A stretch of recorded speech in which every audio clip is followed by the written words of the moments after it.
Bismillahirrahmanirrahim.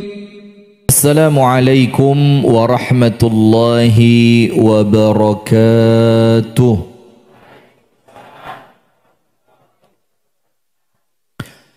Innal hamdalillah nahmaduhu wa nasta'inuhu wa nastaghfiruh wa nastahdihi wa natubu ilayh. ونعوذ بالله من شرور أنفسنا ومن سيئات أعمالنا من يهده الله فلا مضل له ومن يضلله فلا هادي له أشهد أن لا إله إلا الله وحده لا شريك له وأشهد أن محمدا عبده ورسوله صلى الله عليه وعلى آله وأصحابه ومن والاه. أعوذ بالله من الشيطان الرجيم. يا أيها الذين آمنوا اتقوا الله حق تقاته ولا تموتن إلا وأنتم مسلمون. اللهم أنت ربي لا إله إلا أنت خلقتني وأنا عبدك وأنا على عهدك ووعدك ما استطعت أعوذ بك من شر ما صنعت أبوء لك بنعمتك عليّ وأبوء بذنبي فاغفر لي فإنه لا يغفر الذنوب إلا أنت. اللهم إنا نسألك علما نافعا ورزقا طيبا وعملا صالحا متقبلا. Nah ini amin ya rabbal alamin. Tadi saya kayak mau musik. Hadirin sekalian, ibu-ibu dan bapak-bapak, jamaah pengajian rutin Masjid Nur Salihin yang semoga kita bersama senantiasa dirahmati dan diberkahi oleh Allah Subhanahu wa ta'ala. Amin.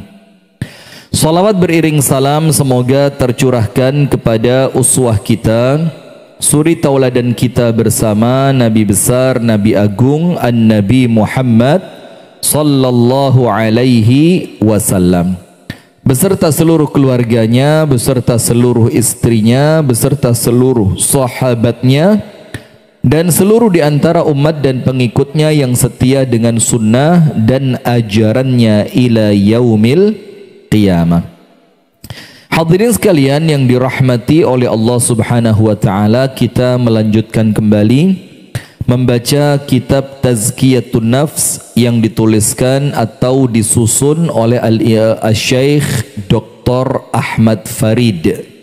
Yang kitab ini disarikan dari 3 kitab ulama besar yang concern dengan Tazkiyatun Nafs, yaitu Al-Imam Abu Hamid Al-Ghazali, kemudian Al-Imam Ibnu Rajab Al-Hambali, kemudian Al-Imam Ibnul Qayyim Al-Jauziyah. Dan kita di pagi hari ini sampai pada bab tentang zuhud. Sebagaimana zuhud itu adalah bersihnya hati, maka lawannya yaitu hubbud dunia itu adalah kotorannya hati. Orang kalau hidupnya zuhud, dia tidak akan bingung dengan kepemilikan duniawi. Ada dia nikmati, tidak ada dia sabar. Maka ada satu kisah yang sangat menarik.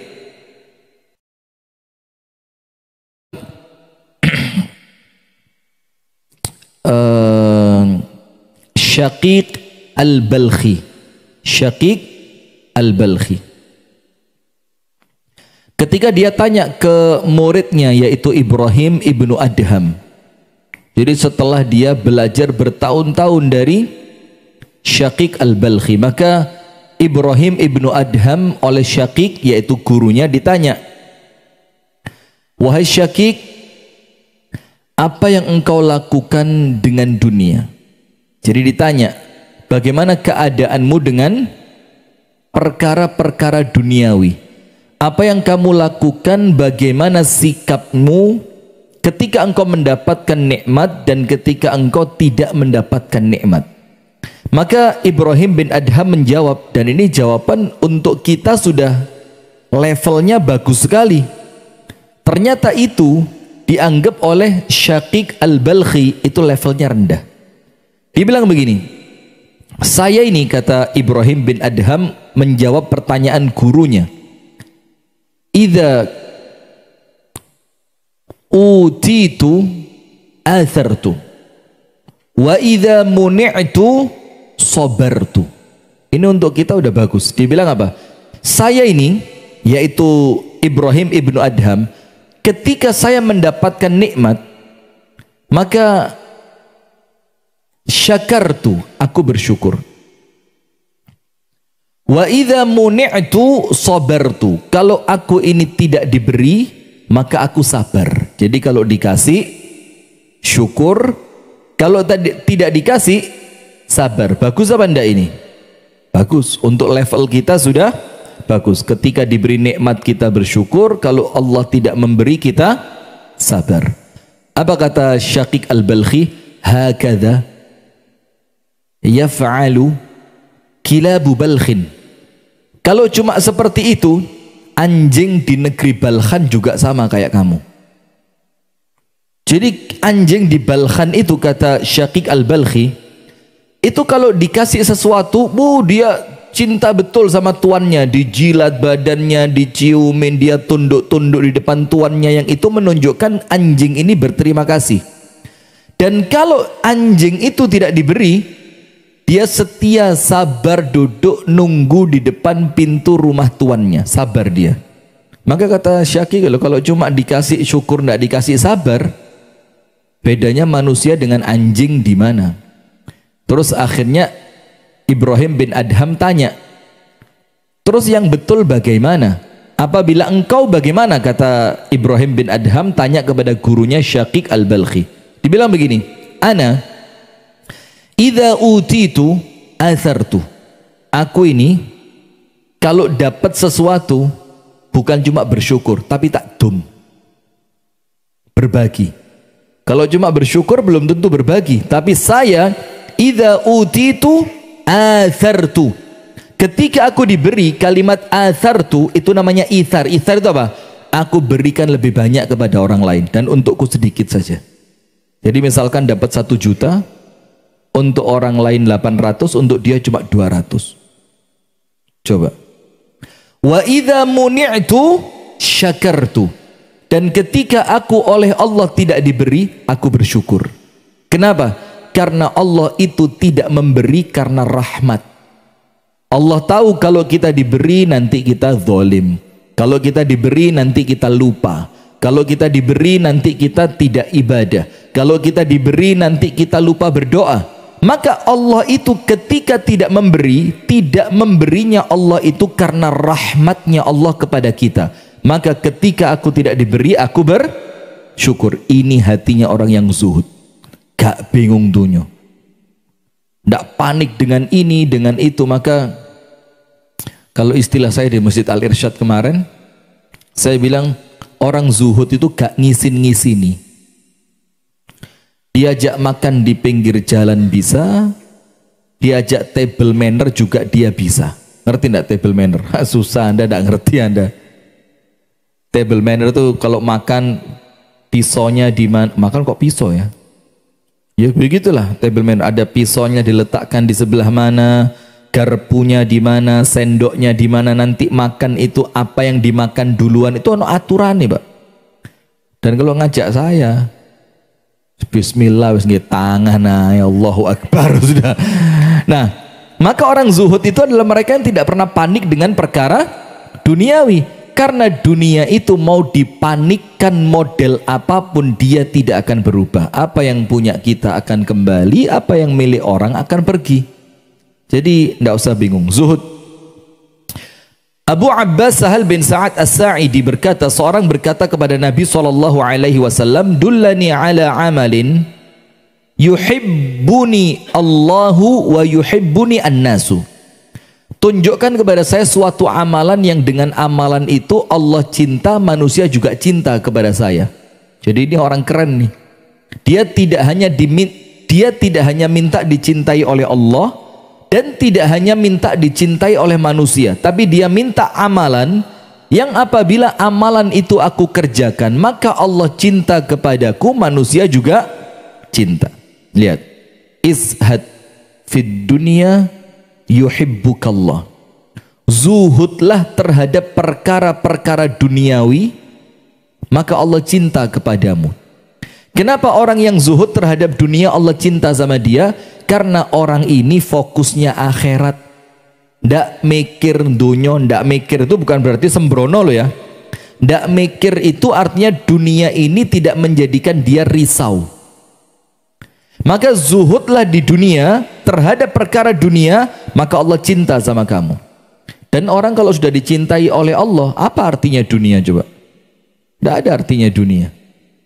Kemudian wazhad fima 'indan nas yuhibbukan nas, dan zuhudlah terhadap apa yang dimiliki manusia, maka manusia cinta sama kamu. Jadi kalau kita ini kepada tentang sesuatu yang dimiliki manusia kita gak geleman, itu manusia seneng sama kita. Kenapa? Karena dia tidak khawatir kita minta apa yang dia punya. Jadi terhadap dunia kita zuhud, Allah cinta. Terhadap apa yang dimiliki manusia kita zuhud, maka manusia itu akan cinta sama kita. Sehingga teman itu kumpul sama kita seneng, karena kita menjadi orang apa? Gak jaluan, gak kepinginan.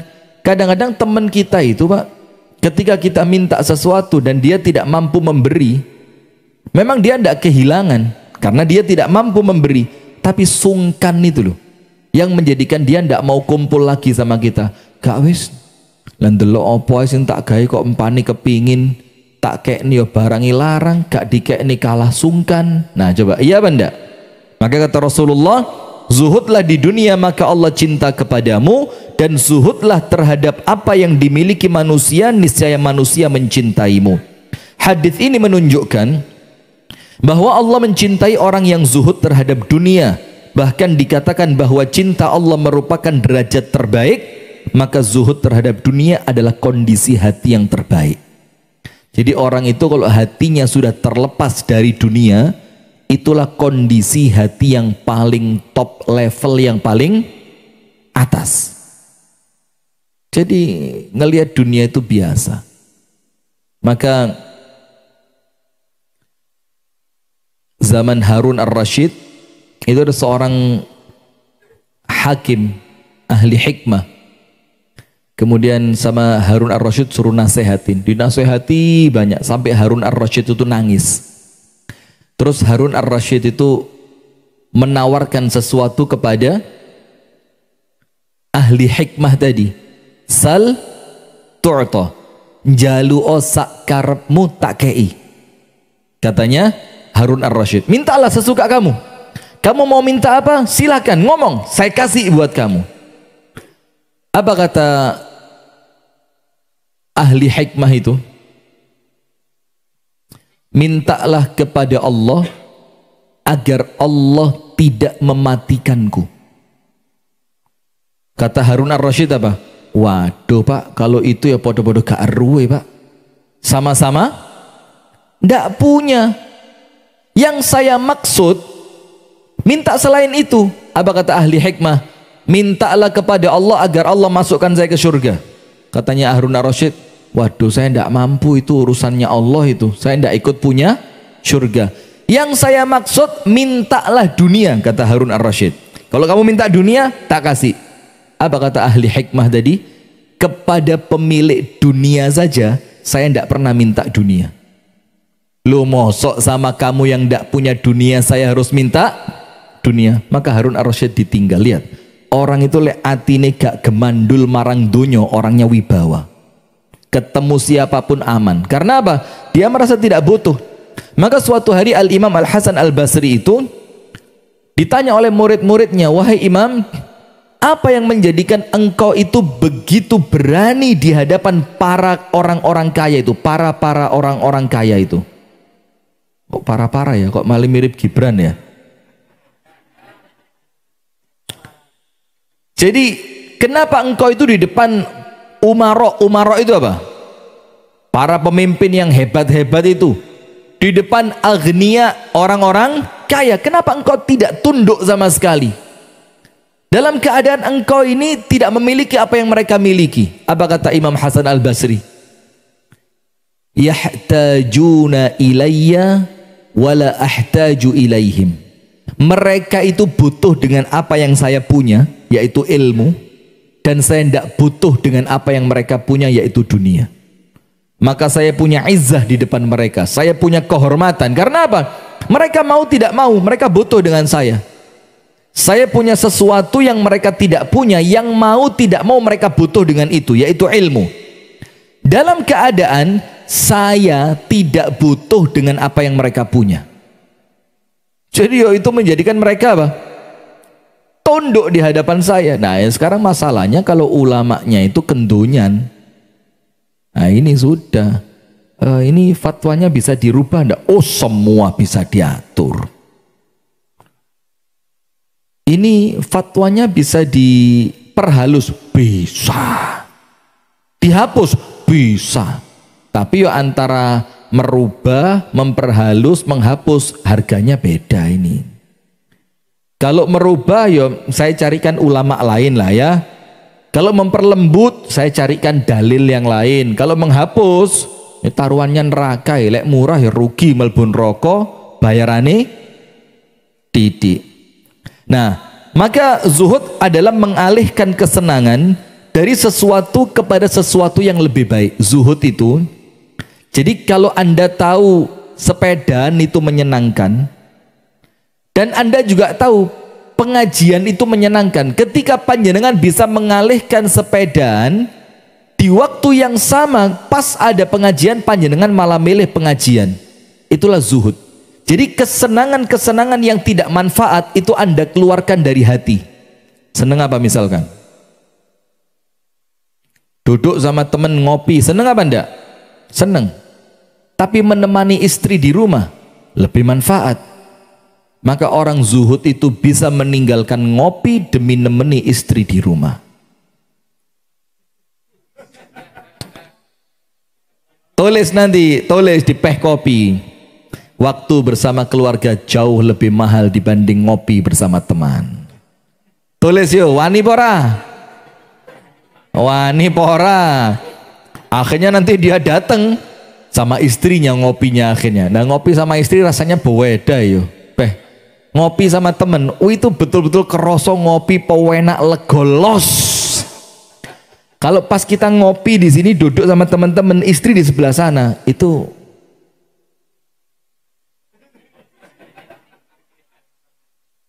rasanya sudah kayak ndak ngopi, sudah wis kayak ngombe anu biasa wis. Lah itu CCTV bergerak itu yang jadi masalah itu. Nah, sudah kita lanjutkan. Barakallahu fiik. Nah, maka zuhud itu diantara maknanya mengalihkan suatu kesenangan menuju kesenangan yang lainnya yang manfaat untuk akhirat. Nah, ini tadi ya subhanallah kita berangkat ke sini, Pak. Saya lihat pas di Simpang Limang Gumul dan pas tengah-tengahnya itu, pas arah ke yang Masjid Nur Solihin ini, ada perempuan tidur di aspal. Tangannya gini, kakinya jigrang. Di atas suaminya megang HP sambil gini. Tak pikir suami pinter, suami pinter. Suaminya pegang HP begini. Di bawah itu istrinya geblak di aspal, tangannya di pinggul, kakinya jigrang. Ustadz kok detail sekali.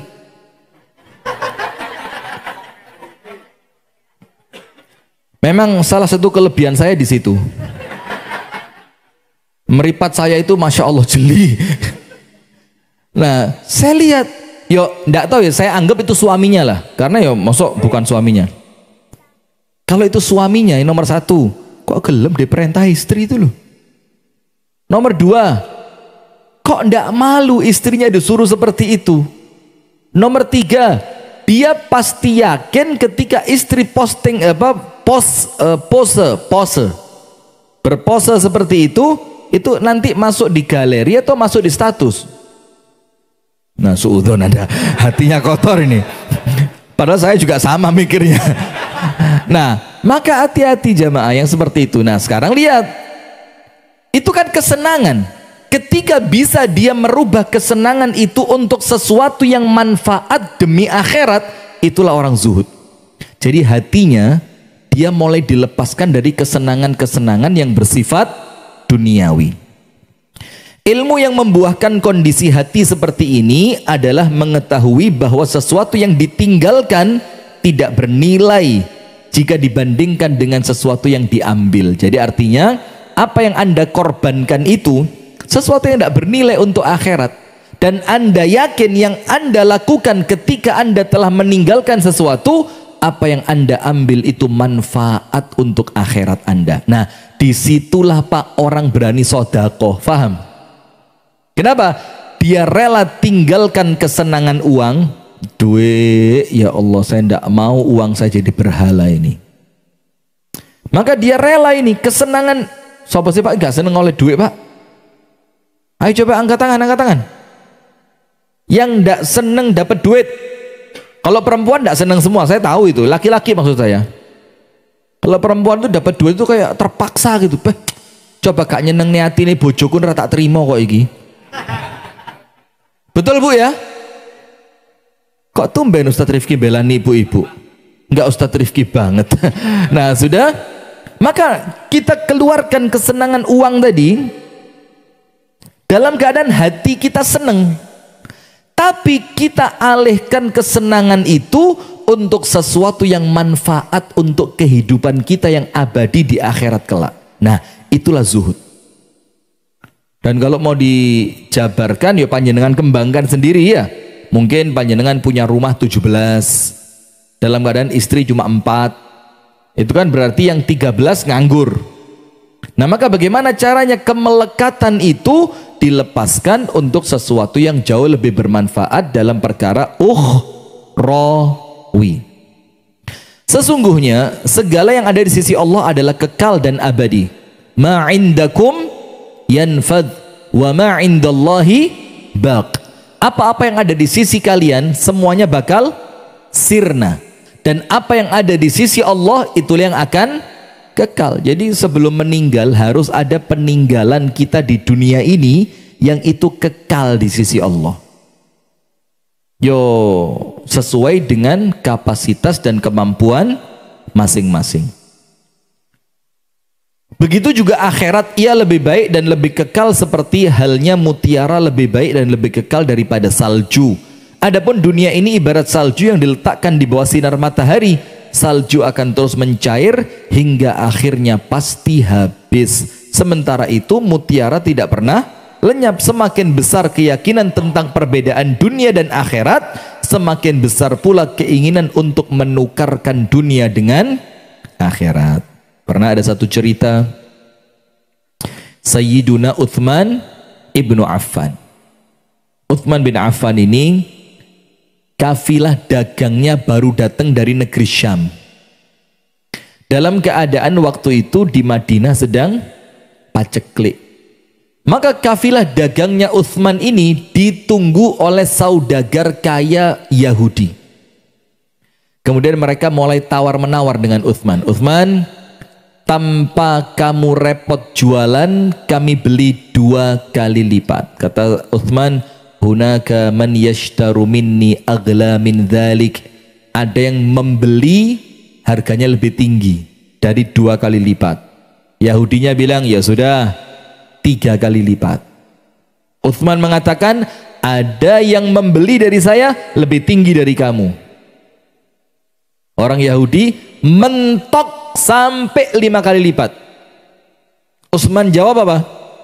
Ada yang membeli dariku dengan harga lebih tinggi dari penawaranmu. Kata orang Yahudinya, wes nyerah saya, tidak kuat. Tapi tolong Kamu ceritakan kepada saya, siapa saudagar yang membeli lebih mahal dari kami? Padahal untuk ukuran Madinah, kami ini saudagar paling top sudah. Maka kalau ada yang berani membeli lebih dari kami, saya penasaran siapa orangnya. Maka Utsman tidak jawab. Pintu rumahnya dibuka, di depannya itu sudah unta, makanan, tepung, kurma, minyak yang baru saja datang dari negeri Syam yang dibeli oleh Utsman. Utsman buka pintunya, Utsman mengatakan apa? Radhiyallahu ta'ala anhu, wahai kaum muslimin, ini semua saya bagi gratis untuk kalian. Terus Utsman bin Affan balik masuk ke rumah. Orang Yahudinya ngomong apa? Junna Utsman. Utsman sudah mulai gila. Terus Utsman mengatakan apa? Mau tahu siapa yang membeli dengan harga lebih tinggi dari kalian? Allahu Rabbi ishtara minni bi'ashrati amthaliha. Allah Tuhanku membeli daganganku ini paling murah 10 kali lipat. Orang Yahudinya bilang apa? Wes angel transaksi bi wong gendeng. Pulang. Ini bukan orang gendeng. Yo inilah orang yang ngeh dengan dunia dan akhirat. Dia ngerti. Wong dunia semakin ditumpuk semakin membebani kok. Apalagi sekarang menkiunya Sri Mulyono. Tolong difoto wajahnya kalau ada apa-apa biar ada buktinya. Ini Masya Allah, sebentar lagi pagar rumah dipajeki. Nanti lagi biaya menggunakan baju dipajeki. Lek gak bayar pajak oleh kelambian. Masya Allah. Bahkan di Malang itu UMKM itu kan pajaknya bukan keuntungan, tapi apa? Omset. Jadi yang dalam 1 tahun omsetnya 15 juta itu kena pajak. Setahun loh Pak, bukan sebulan. Bayangin ini ngitung pajak model apa ini Malang ini? Kediri Masya Allah. Bupatinya Pak Dito. Besok langsung datang ke sini sambutan. Lanjut.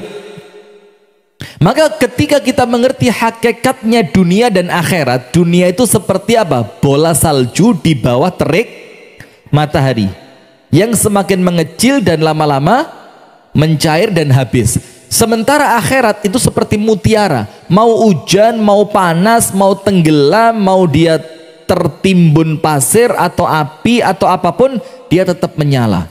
Itulah akhirat. Maka orang yang cerdas, dia mencari yang kekal dan dia meninggalkan yang fana.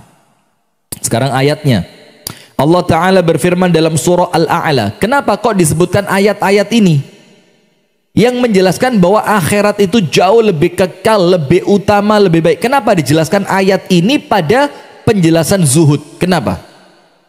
Supaya kita ngerti ternyata zuhud tentang dunia itu memang pantas, karena dunia itu tidak ada nilainya, tidak ada artinya, sehingga ditunjukkan pada ayat-ayatnya tentang keutamaan akhirat, supaya ketika nanti kita latihan zuhud, kita itu tidak merasa berat. Kenapa? Karena kita ngerti, oh alah, ternyata zuhud saya tentang dunia ini, lawang memang dunia tidak ada artinya kok.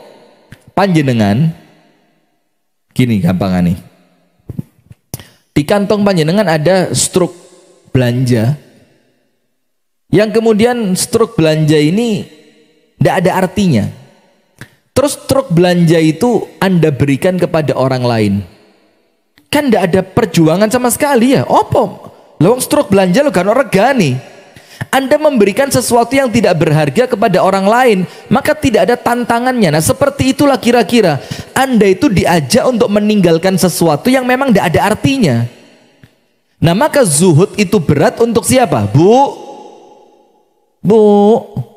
jamaah, kenapa kalau puasa lemes semua begini ya? Ini saya husnudzon loh ya. Kalau saya suudzon, wes gak poso lemes. Nah itu suudzon. Itu suudzon itu. Nah coba kajiannya kan tazkiyatun nafas ya. Jadi ya masuk tazkiyatun nafas suudzon kan ya gak pantas ya.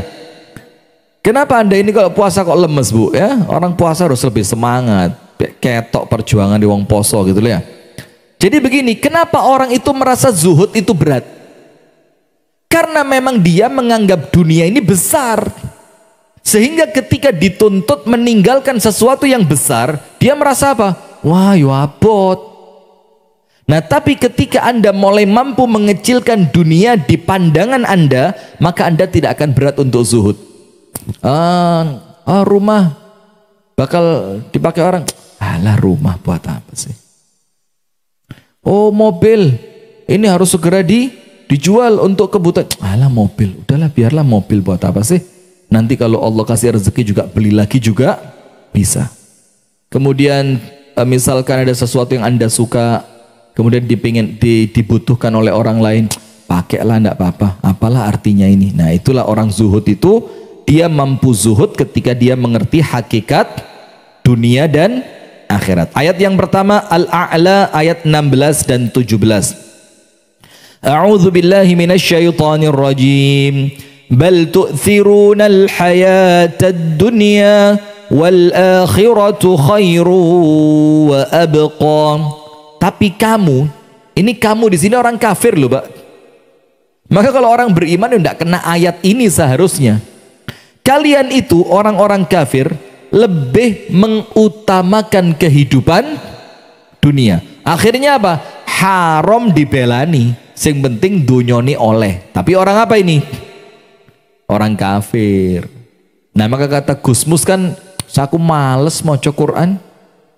Lah Quran iki bentak waca nyindir terus tak waca ayat orang kafir. Lah kok koyo aku. Gak usah diwaca wis Qur'ane. Nah, itu kan satir banget ya. Jadi ayat-ayat yang dulu untuk orang kafir sekarang ini nampaknya cocok untuk kita yang mukmin. Tapi ya mukmin KTP itu loh, enggak ya. Belum betul-betul iman. Bal tu'thirunal hayatad dunya, karena kalian itu akan tetapi kalian itu lebih memilih dan mengutamakan kehidupan dunia. Wal akhiratu khairu wa abqa. Padahal kehidupan akhirat itu lebih baik dan lebih kekal. Disitulah kita faham Nabi Muhammad terus mengulang-ulang ngilingno awake dhewe, padahal seorang nabi. Nabi Muhammad itu kalau sudah mulai ada kemerungsung di dalam hatinya tentang perkara-perkara dunia, maka Nabi Muhammad langsung mengingatkan diri sendiri. Tulis di nanti di kopi. Allahumma la aisha illa aishul akhirati. Ya Allah, tidak ada kehidupan kecuali kehidupan akhirat. Wah. Ya Allah, tidak ada kehidupan kecuali kehidupan akhirat. Jadi ketika mulai kepingin apa yang dimiliki oleh orang lain, kepingin sesuatu yang untuk kita mungkin kurang manfaat, tapi sekedar kepingin meripat. Kita itu kan kadang-kadang kan kepingin meripat ya. Maka Allah meletakkan miskin itu di mata, kaya itu di hati. Karena apa? Orang itu merasa miskin gara-gara meripati gak kejogo. Yang dilihat yang lebih kaya, yang lebih kaya, yang lebih kaya. Sehingga dia dalam keadaan sudah cukup masih merasa miskin. Nah, maka Rasulullah itu senantiasa mengingatkan dirinya sendiri dengan mengucapkan apa? Allahumma la aisha illa aishul akhirati. Ya Allah, pun cekap. Kenapa cukup? Karena saya tidak lagi mencari dunia, tapi hidup yang saya cari adalah kehidupan akhirat. Gini loh, Pak. Saya ini sekarang gak keroso umur 40. Rio 38, berapa? Setenanan, berapa? 33? Antum 33 ya? Berarti teman-teman itu rata-rata seumuran antum itu? Oh, Yusuf 6 Pak nih. Iya. Saya gak apa-apa. Antum ya tuwek tadi. Antum Ustadz di antum nih tapi dituwek nih kan ya. Antum ya tuwek. Ya antum ya sing sesuai gitu loh. Dewasa. Ini ketika kemarin umur saya sampai 40, saya langsung kayak dek gitu loh, dek, petang puluh. Kalau Rasulullah mengatakan umur umatku antara 60 sampai 70, berarti yang tersisa itu pun kalau nyampe loh ya, ya lek gak loro, lek gak iki, lek gak iku, lek gak ono musibah ini, musibah itu, kecelakaan, naudzubillah. Itu kurang mek 20 tahun. Mulai nge saya. Terus golek apa mana gitu loh. Dalam keadaan ini sedang berjalan menuju kematian.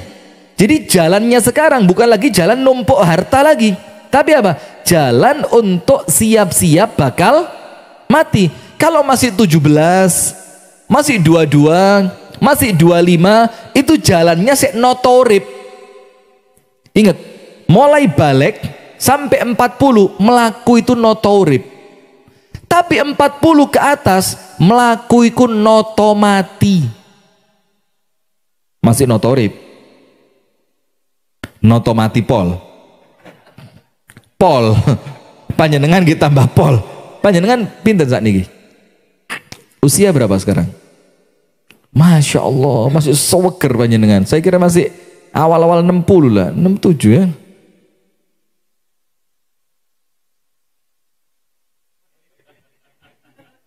Anda kok merasa tertuduh gitu, kenapa sih? Lo saya mek noleh tok langsung calon jadi lo. Ndak, panjang umur insya Allah.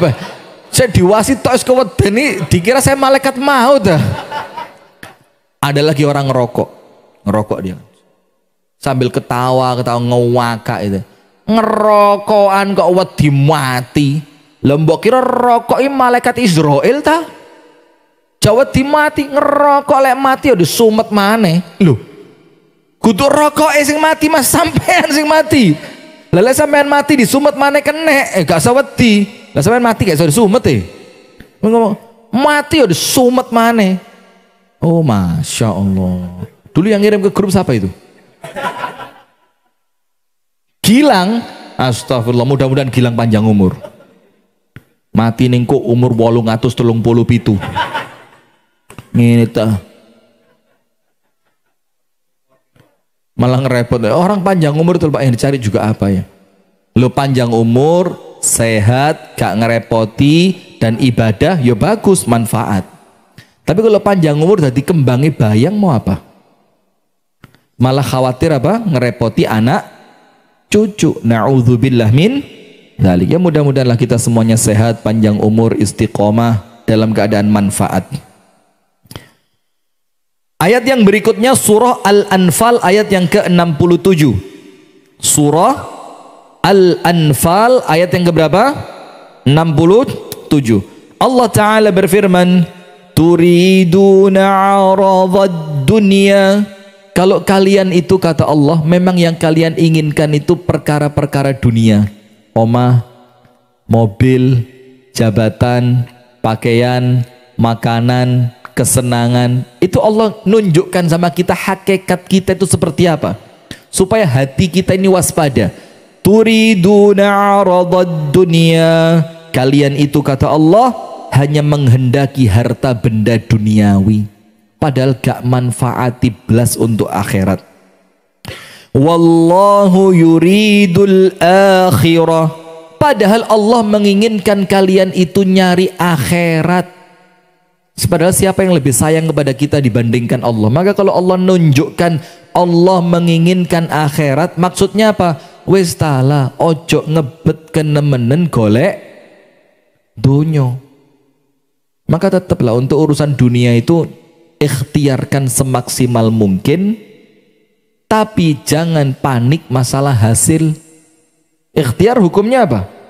Wajib. Ikhtiar, kerja sing kuat. Buka itu ikhtiar dunia. Lawang kancane buka jam berapa yang lain? Iya 11 ya. Antum jam berapa? Meropot patus pengangguran ngopi kata niku lho. Tapi tidak apa-apa yo. Namanya dunia harus diikhtiarkan dan harus keras. Harus apa? Keras. Karena apa? Kalau yang kaya Rio, Allahumma amin, saya yakin sugih dadi keapian. Kayanya jadi pondok pesantren, kayanya jadi masjid, kayanya jadi mobil ambulan gratis, kayanya, tapi jora bimane lo yo. Huh? Istri antum ikut? Ya, karena ana lihat istri antum ikut tak nasihati begini. Coba istri antum ndak ikut, saya bilang rabio mana lo yo, cek manfaat suki. Astagfirullahaladzim. Nah sudah, sekarang lihat Al-Anfal 67. Allah menjelaskan apa yang manusia inginkan dan apa yang Allah inginkan. Maka orang yang zuhud, dia memindahkan keinginannya menuju keinginannya Allah. Allah kepingin apa, saya kepingin apa. Maka yang menang keinginannya siapa? Allah. Itulah orang zuhud. Turiduna aradad dunya wallahu yuridul akhirah. Kalian menghendaki harta benda dunia, sementara Allah menghendaki untuk kalian itu akhirat. Wallahu azizun hakim. Dan Allah itu maha perkasa lagi maha bijaksana. Kemudian Ar-Ra'du ayat 26. Surah Ar-Ra'd ayat berapa? 26. Dan ngaji seperti ini jamaah, untuk apa? Kita kembali menundukkan hati kita. Wes biasanya donyo dengar yang semacam ini, mulai apa? Mundur teratur. Oh ya wes, ternyata dunia begini. Nah itulah pentingnya ngaji kan. Bukan berarti Anda kemudian setelah ngaji jadi malaikat. Ya enggak juga, kita ini manusia. Kita punya nafsu, kita punya keinginan, kita punya harapan, kita punya angan-angan. Tapi apa? Minimal ono reme, ada pagernya, ada batasnya. Dalam surah Ar-Ra'du ayat yang ke-26, Allah Ta'ala berfirman, wa farihu bil hayatid dunya. Dan mereka itu senengnya itu dengan duniawi. Untuk dunia, Masya Allah, senengi pol. Jadi senengnya mereka dengan perkara apa? Duniawi. Coba bedakan. Panjenengan tadi malam tidak boleh tahajud, tapi pagi ini dikasih duit 1 miliar.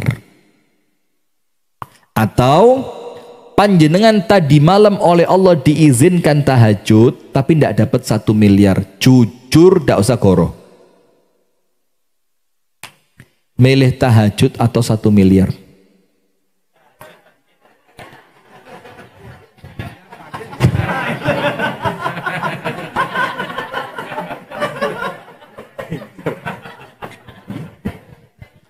Ayo jujur. Yo, nah kalau jujur ya kita milih wis tahajud kan sunnah Ustadz. Ya Allah Ustadz, kayak tidak tahu hukumnya tahajud aja. Tahajud kan ya sunnah Ustadz, sing penting subuhane gak telat tuh Ustadz, sing penting 1 miliar. Lah nanti kalau dapat 1 miliar saya mau dum-dum lah Ustadz. Nah bermanfaat ya kan. Nah itulah ayat, gak mungkin keliru bu. Ayat Quran gak mungkin salah. Ar-Ra'du 26, Allah Ta'ala berfirman, wa farihu bil hayatid dunya. Kita ini cuma senengnya karena perkara apa? Dunia. Wa mal hayatud dunya fil akhirati illa mata'. Padahal kalau antara dunia panjenengan bandingkan dengan pemberian akhirat, itu tidak ada bandingnya sama sekali. Kesenangan yang sebentar tok. Anda dapat 1 miliar, habis ente. Tapi sholat tahajud yang Anda lakukan kekal akan menyelamatkan panjenengan untuk hidup yang selamanya. Nah maka pindah, itulah zuhud tadi kan, memindahkan kesenangan pada kesenangan yang lain. Jadi dari seneng duit dipindah seneng sholat. Maka kerja seneng dipindah, tapi waktunya sholat, ayo ditinggal apa? Sholat. Seperti Pak Bayu loh, Masya Allah, dodolan gak ditunggoi loh, itu ditinggal loh. Dalam keadaan tidak tahu CCTV itu kena ke meja dagangannya beliau apa enggak itu. Nah nanti kalau panjenengan pulang tiba nontek ya apa? Lontek gak dibayar kok. Lo kalau entek dibayar ya memang alhamdulillah, itu harapannya kan. Lah coba sekarang itu. Ndak apa-apa tenanan. Pak Bayu dengar ndak apa-apa Pak Bayu? Istri seperti itu loh yang Masya Allah. Kalau punya kayak gitu 4 kan bagus Pak Bayu. Masih ndak apa-apa? Tapi nadanya naik loh. Ndak apa-apa tapi nadanya naik. Beda dengan yang pertama. Kalau yang pertama tadi ndak apa-apanya ikhlas gitu. karena masih duniawi, tidak apa-apa gitu. Tapi saya bilang satu kayak gini, bagaimana kalau 4? Tidak apa-apa. Tidak apa-apanya itu kan gas itu loh, masya Allah. Memindahkan kesenangan dari senang kepada suami menuju senang kepada Allah. Ingat gak A'agim dulu? Jadi kita sedang melatih istri untuk yang awalnya menomorsatukan suami, sekarang menomorsatukan Allah. Faham ibu-ibu? Fahamnya kayak wong poso. Faham. Astagfirullah, belum zuhud ini. Anda belum zuhud? Lanjut. Wa farihu bil hayati dunya wa mal hayatud dunya fil akhirati illa mata'. Dan kalian itu hanya senang dengan pemberian duniawi, padahal dunia itu dibandingkan akhirat itu kesenangan yang sangat sedikit. Adapun hadis tentang celaan dan hinanya dunia. Kenapa disebutkan hadis tentang celaan dan hinanya dunia? Supaya kita ringan untuk zuhud. Supaya ringan untuk apa? Zuhud. Kalau perlu dilepas, lepas. Kalau memang Allah takdirkan harta itu masih milik kita, pegang. Tapi ketika Allah menginginkan harta itu dilepaskan untuk Allah, tidak ragu blas. Tahu hadis 3 orang yang oleh Allah diuji? Yang satu kepalanya botak, yang satu kulitnya rusak, yang satu matanya buta. Ya enggak? Di akhir cerita, mereka semuanya jadi orang kaya. Semua penyakitnya disembuhkan. Yang botak rambutnya indah, yang kulitnya rusak, kulitnya menjadi kulit yang indah. Kemudian yang matanya buta kembali bisa melihat. Kemudian yang botak punya unta ribuan, yang kulitnya rusak punya apa? Bukan domba, kerbau ribuan, sapi ribuan. Yang matanya buta, yang sekarang sudah bisa melihat, punya domba ribuan. Malaikat datang menguji. Yang datang ke orang botak dalam keadaan malaikatnya itu berwujud laki-laki botak. Demi Allah yang telah memberikan rambut indah kepadamu, ke ono unta siji ae. Oh, tidak bisa. Ini unta sudah ada posnya masing-masing ini. Ini untuk anakku kuliah, untuk nanti istriku perawatan hati. Perawatan kok masih skincare, merawat hati. Sudah. Ya sudahlah, tidak mau ngasih, tidak mau ngasih. Terus bagaimana? Ternyata oleh Allah dihukum. Balik botak bondo nintek. Datang ke orang kedua yang kulitnya rusak, sekarang sapinya ribuan, bilang minta sapi dong. Kata malaikat yang berwujud laki-laki dengan kulit yang rusak. Ya tidak bisa, ini sapi ini, bahkan nanti anak saya nikahnya itu di mana? Hallnya SLG. Yang itu hitungannya per jam. Nanti yang khutbah nikah Ustadz Rifki itu tidak bisa, amplopnya tipis, ya harus kau wandel gak mini. Belum lagi nanti IO-nya itu IO nasional, yang biasa IO-nya artis-artis Raffi Ahmad itu harus, tidak bisa. Sitok tok tidak bisa. Akhirnya Allah hukum dia, kulitnya rusak lagi, hartanya habis.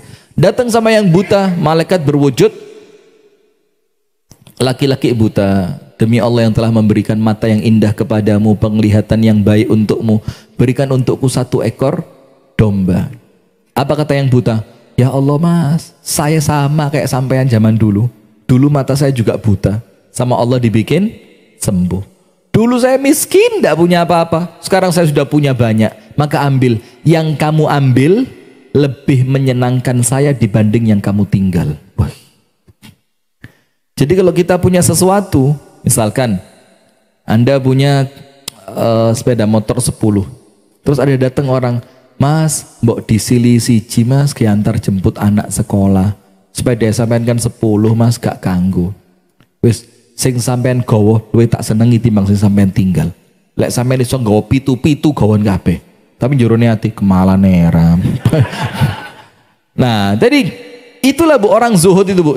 Jadi apa yang Allah ambil untuk agama Allah itu lebih bikin dia senang dibanding yang dia simpen di rekening. Dan kita sampai derajat situ kok kayaknya masih, ya Allah, seperti melupakan rehan itu loh. Begitu apa? Sulit ya. Sulit. Tapi ya insya Allah lah kita latihan ya. Semoga sama Allah dimudahkan. Sekarang kita ditunjukkan beberapa hadis tentang hinanya dunia. Supaya gak kemalan dunia. Diriwayatkan oleh Jabir bahwa suatu ketika Nabi melintas di pasar. Sementara orang-orang berada di kanan dan di kiri Nabi Muhammad. Kemudian beliau, Rasulullah, melintasi bangkai anak kambing yang itu sudah jadi bangkai plus telinganya cacat. Bayangin, sudah bukan kambing besar loh ya, anak kambing cilik dalam keadaan telinganya cacat dan kambing itu sudah menjadi bangkai, mati udah beberapa hari yang lalu. Kemudian Rasulullah berkata, siapa yang mau membeli ini dengan harga 1 dirham? 1 dirham itu 60.000 rupiah. Kalau sekarang berapa? 60.000. Sopo gelem nuku bangkai anak kambing ini dengan harga 60.000 rupiah. Maka para sahabat menjawab, kami tidak mau membelinya dengan harga berapapun. Untuk apa kami membeli seekor bangkai? Maka Rasulullah berkata, kalau gitu gratis, kata Rasul. Yang mau ngambil bangkai ini gratis. Kalau tadi pakai duit tidak mau, sekarang gratis. Maka para sahabat bilang, demi Allah, andai pun anak kambing ini hidup, kami tidak mau karena cacat. Karena apa? Cacat. Apalagi sudah cacat pun dia adalah seonggok bangkai. Maka Rasulullah bersabda, demi Allah, dunia lebih hina untuk Allah melebihi hinanya bangkai ini di mata kalian. Coba lihat, sesuatu yang hina itu yang sekarang kita bikin rebutan. Sesuatu yang hina itu yang sekarang kita bangga ketika memilikinya, padahal di mata Allah apa? Hina. Maka orang yang zuhud adalah orang yang melek tentang hakikat dunia yang tidak dilirik oleh Allah Ta'ala. Terus buat apa kita bangga dengan sesuatu yang oleh Allah dianggap hina? Nah itu loh Bu, dunia itu Bu. Terus kok yo rela, kok mentolo sampai bermusuhan antara kakak dengan adik gara-gara dunia. Bermusuhan yang dulunya sahabatan gara-gara dunia. Subhanallah. Maka dunia itu tidak ada cerita dunia mengumpulkan, itu tidak ada. Dunia itu pasti menceraikan. Dunia tidak mungkin bikin orang bersatu, itu tidak mungkin. Maka tidak ada persatuan kalau orientasinya dunia. Anda mau tahu gambaran mudahnya? Anda ngerti? Oh, Anda akan ngomong begitu nanti. Tidak ada persatuan kalau orientasinya apa? Dunia. Dan Anda setelah saya kasih contoh, betul. Anda lihat partai politik. Aktivisnya. Loncat kemana dia bisa dapat. Karena urusannya bukan urusan idealisme. Bukan urusan kesamaan di dalam perjuangan, tapi apa? Partai mana yang bisa mengantarkan saya untuk jadi? Itu tok. Tanya Bapak Haji Muhammad Solihin. Sekali gak sengojo kapok maneh kan? Selesai kapok, gak kepingin maneh wis. Gak kepingin maneh sudah. Apa bahasanya kapok itu sahabat? Wis jerah sudah. Karena ya itu. Dan walaupun kita tidak boleh memandang remeh juga, karena apa? Adanya mereka juga kita tidak pungkiri yang mendatangkan manfaat.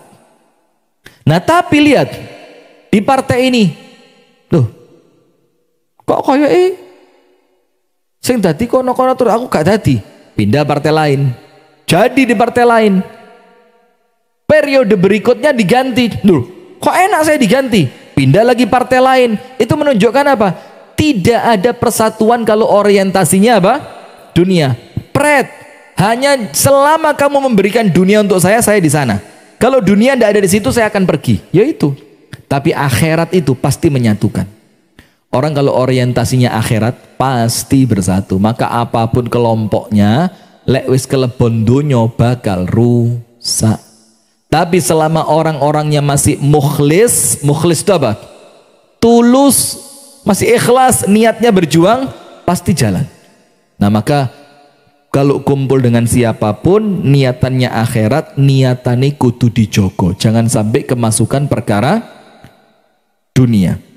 Dalam riwayat yang lain Rasulullah bersabda, perumpamaan dunia bagi akhirat tidak lain laksana atau seperti seseorang di antara kalian mencelupkan jarinya di lautan, lalu lihatlah yang nempel di jari itulah dunia dan yang luas itu adalah akhirat.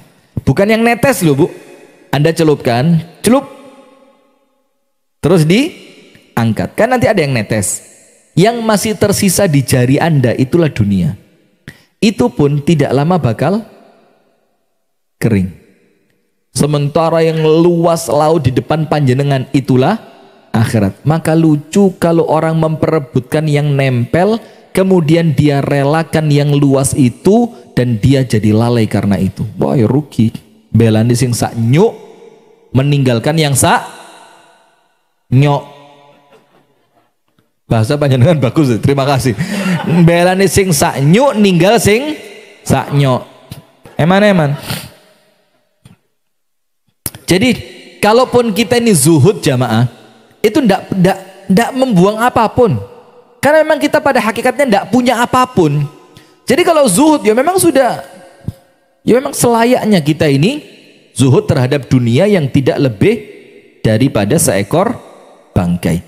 Kemudian dalam riwayat yang lain, andaikan dunia di sisi Allah setara dengan sayap nyamuk, tentu Allah tidak memberi minum kepada orang kafir walaupun seteguk air. Jadi maksudnya paham enggak?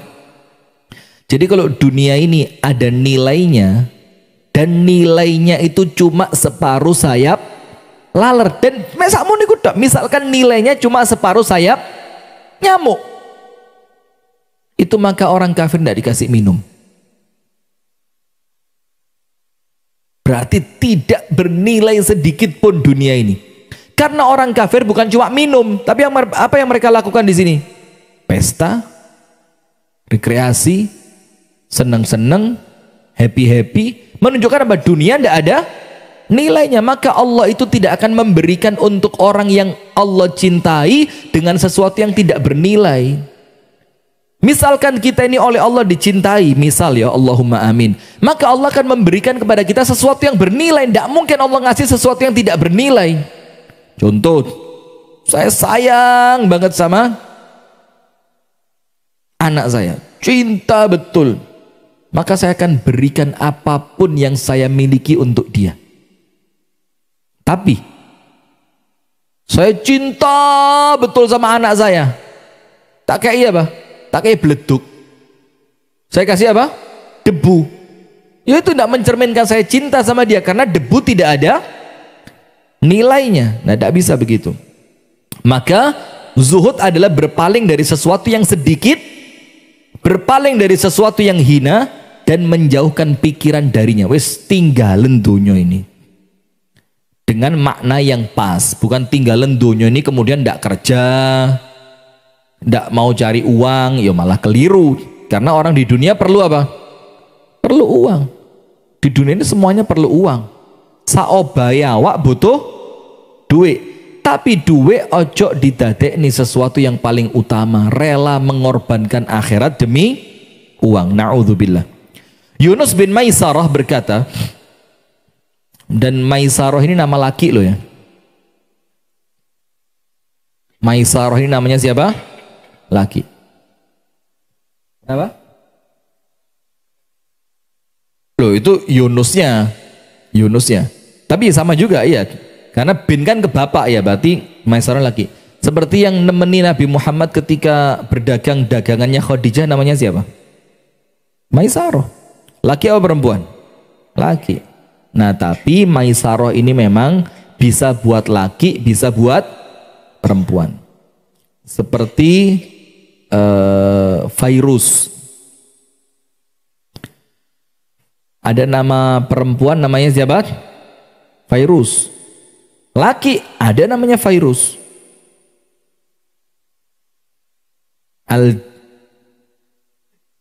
Lu korban artis. Agli Fairuz. Agli itu kan jelek. Oh, Adli Fairuz. Yang mana itu? Sinetron apa ya? Jangan pura-pura tidak tahu. Sudah lama ya. Saya kok lupa wajahnya tapi ya. Coba searching sebentar. Penasaran. Astagfirullahaladzim. Lanjut. Yunus bin Maisarah berkata, zuhud terhadap dunia bukanlah dengan mengharamkan yang halal ataupun menyia-nyiakan harta. Bukan. Jadi bukan kemudian dunia ini kan oleh Allah dihalalkan untuk kita. Berarti zuhud itu bukan Anda mengharamkan itu. Ada orang zuhud salah faham. Begini, ketika dia zuhud, meripati ditutup satu, pakai penutup mata seperti Jack Sparrow. You know Jack Sparrow? The Pirates of Caribbean. Apa Pirates? Pirates of Caribbean. Itu film keren itu. Tapi janganlah. Buat apa nonton film tidak ada manfaatnya ya. Ditutup separuh. Terus lewat satu alim di depannya. Tanya sama ahli ibadah ini, kenapa kamu tutup matamu yang satu? Apa jawabannya? Mensyukuri yang satu saja tidak bisa. Bagaimana saya mau pakai dua-duanya? Faham tidak ini bodohnya orang ini? Allah kasih dua, cara mensyukurinya dengan dua-duanya dipakai. Ini Allah kasih dua, saya situ ditutup. Dengan alasan apa? Beban syukurnya yang satu aja berat loh. Apalagi kalau nanti Allah tuntut saya dengan dua, maka sing situ tak simpen si Aiwis. Coba subhanallah. Jadi bukan kemudian dengan mengharamkan dunia. Imam Ibnu Hajar Al-Asqalani itu kendaraannya terbaik, pakaiannya terbaik, makanannya terbaik. Gak tahu mangan gak enak. Sekelas Imam Ibnu Hajar.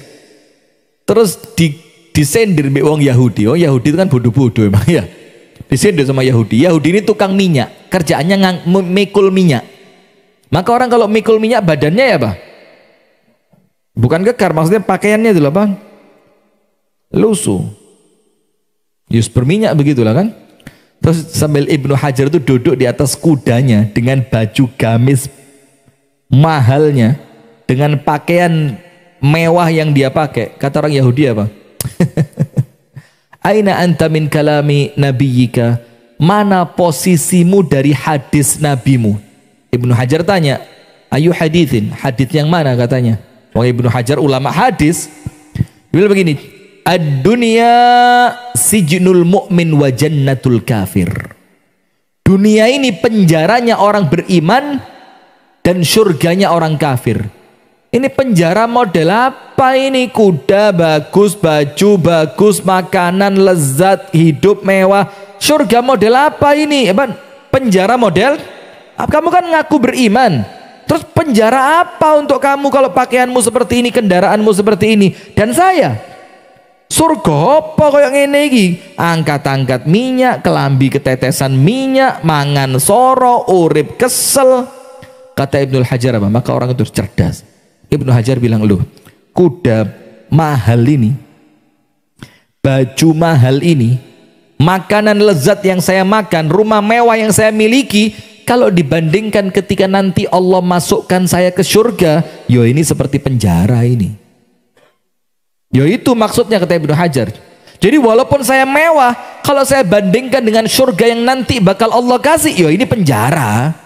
Kamu mangan soro, kerja abot, klambi elek, duit gak duwe. Surga ini kalau dibandingkan kalau nanti kamu sama Allah dimasukkan neraka. Jadi kudu cerdas Pak, jawab kudu iso. Dadi ulama kok kalahan.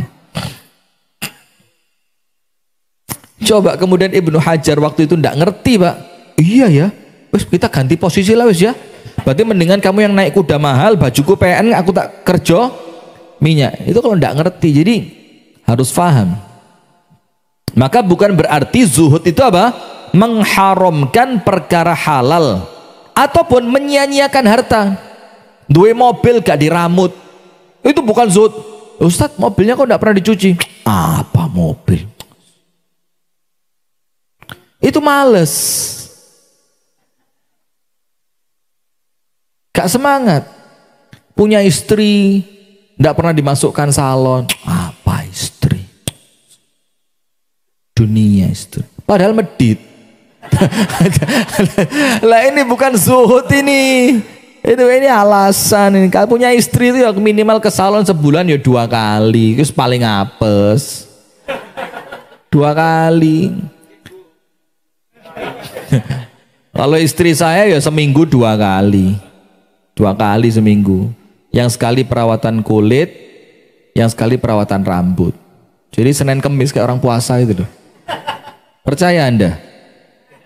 Tersesat Anda kalau percaya. Nah, namun zuhud terhadap dunia adalah apa yang ada di tangan.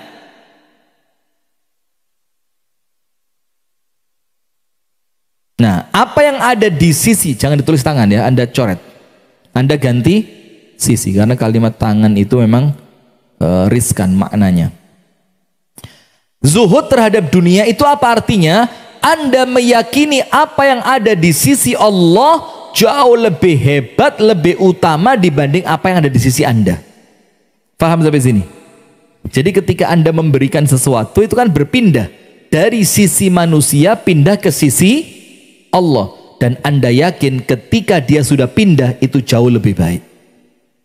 Maka Imam Hasan Basri itu pernah ditanya oleh teman-temannya, Imam, kalau kamu punya benda yang paling kamu cintai, kamu simpen di mana? Kalau orang kita sekarang apa? Pinjem brankas di bank kan? Nah, itu yang ngerti ya. Anda tidak ngerti, Anda duit tidak nutut duit itu. Anda biaya sewa brankasnya aja mungkin nggak nutut Anda. Kalau saya gini ya ngerti.